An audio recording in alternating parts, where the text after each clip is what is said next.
Hi, my name is Alyssa Holland. Thanks for tuning into my blog.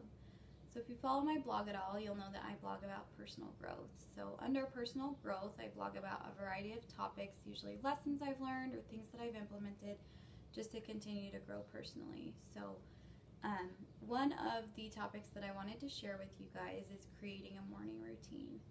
So it's suggested that by creating a morning routine and getting a jump start on your day, usually boosts your productivity and you usually seem to be more happy, more awake, more alive in the morning. So since I'm not naturally a morning person, this was more of a difficult task for me to implement. So I wanted to share some of my tips and tricks with you about things that I've learned along the way. So how I start my morning is by using my sunrise alarm clock. So I've talked about this in a previous blog, but what this does is it simulates sunrise 30 minutes before your alarm goes off. So usually you wake up more refreshed and more ready to hop out of bed and start your day. And so I found this to be really helpful, so maybe you will too. The next thing I do is I make my bed. So if my bed is made, I'm less likely to hop back into bed and I'm more likely to just get going and start my day. So that's kind of the second thing that I do, and it seems to be pretty important for me. The next thing I do is I usually take a jog, usually 1.5 miles or so, and I take my dog with me. So this is one of those things that I really look forward to and my dog really looks forward to, so it kind of keeps me going and makes me get out of bed every morning. So within that exercise routine, I usually start it off by foam rolling. I roll out with a foam roller and then I take my jog, and then when I get back I do a little bit of stretching. So that together takes me about 30 minutes total. So that's my exercise portion. After that, I usually shower and get cleaned up for the day. Next is breakfast. So with breakfast, I usually eat a fried egg on toast or oatmeal, something that will sustain me for a few hours in the morning. And then one of the main components of breakfast is also my iced coffee. So that's another thing I really look forward to in the morning, and it's really vital to my morning routine. So after that, I usually sit down and take a look at my planner.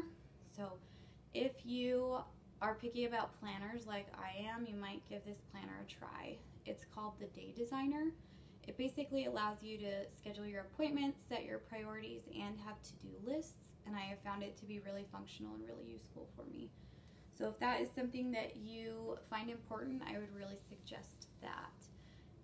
By sitting down and mapping out my day, I'm able to better know if I have clients coming into the office, what I should dress like, just kind of the important components of my day coming up.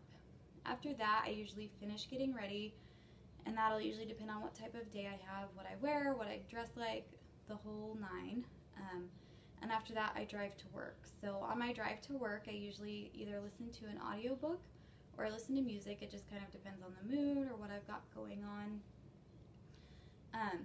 And so that's kind of my typical morning. So some of the things I've learned in this process of not being a morning person is getting enough sleep. So getting adequate amounts of sleep is going to depend on you personally.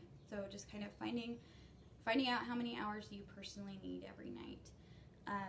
And the next thing is try your best to wake up and tell yourself that you're not tired and that you're ready for the day. So if you wake up telling yourself you're tired or you're exhausted, chances are you will be, and you'll skip your morning routine. So that's another big one. And then the last suggestion I would make is to design your morning to be something that you look forward to.